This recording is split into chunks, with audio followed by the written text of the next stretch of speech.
હાલે છે, આજકાલની નથી હાલતી. 2-2.5 વર્ષથી તો હું ઓલરેડી છું જ એના સંપર્કમાં. દિલીપભાઈના ડાયરેક્ટ સંપર્કમાં છું, મહિપતસિંહના સંપર્કમાં હતી, પોપટભાઈના સંપર્કમાં હતી, પણ મને યોગ્ય રિસ્પોન્સ ના મળ્યો એટલે આપણે આ લપમાં પડ્યા નહીં.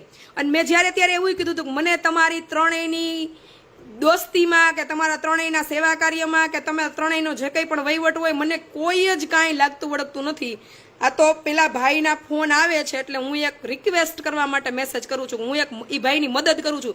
એમાંય મદદમાંય મેં એ ભાઈને નથી કીધું કમલેશભાઈને કે તમારા 1 કરોડના 60 લાખ આવી જાય 5-25 લાખ અમારા આશ્રમમાં દેજો. મેં ચોખ્ખું જ કીધું છે કે 1 રૂપિયો તમારો મારા આશ્રમમાં ન જોઈએ આ બાબતનો. હા, તમે રાજી ખુશીથી ક્યાંય કમાણા હોય, તમને ધંધામાં ક્યાંય કાંઈ આવક થઈ હોય ને તમારે કાંઈ પણ દેવું હોય ને તો ઘઉં ચોખા કે એવું દેજો, મારે પૈસા નથી જોતા.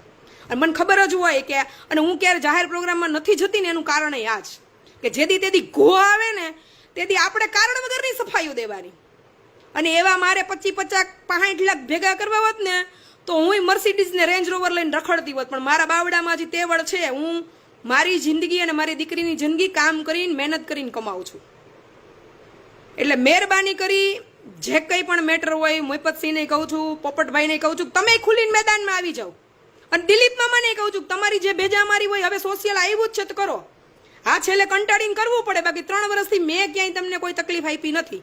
મેં ફોન કર્યા, વિનંતી કરી, મેસેજ કર્યા, પણ રોજ ઉઠીને કમલેશભાઈ મીનાબેન એમ કહે કે બેન આ ઇન્ડિયામાં બધાય આવા જ છે. તો આ વસ્તુ કેટલી વ્યાજબી છે કે ન જે વ્યક્તિએ કાંઈ કર્યું હોય એને સાંભળવાનું. સદૈવદાસ જે કંઈ પણ વહીવટ હોય મહિપતસિંહ ખબર છે ને પોપટભાઈને ખબર છે ને મને એટલી ખબર પડે ભાઈ કે મેં એ કીધેલું છે મહિપતસિંહ ને પોપટભાઈને બેયને કે આપણે આખા ગામની સેવા કરીએ, આખા ગામની પ્રશ્નો સોલ્વ કરીએ.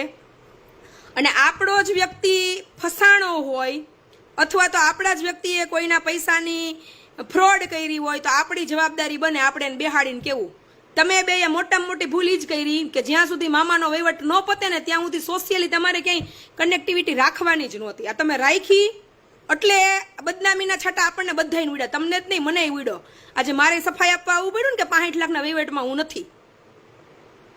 જે તે સમયે એ મામા બોલતા હતા કે હું પોપટભાઈને ફોર્ચ્યુનર લઈ દઈશ, મહિપતસિંહ ફોર્ચ્યુનર લઈ દઈશ, ત્યારે તમારે બેને રોકવાની જરૂર હતી ભાઈ એને કે ભાઈ અમારે ફોર્ચ્યુનર નથી જોતી, અમે અમારા કાંડાને કમાણીયા લઈ લેવું, પણ તમે તમારો વહીવટ જે પૂરો કરવાનો છે ને એ પહેલાં કરી નાખો એમ.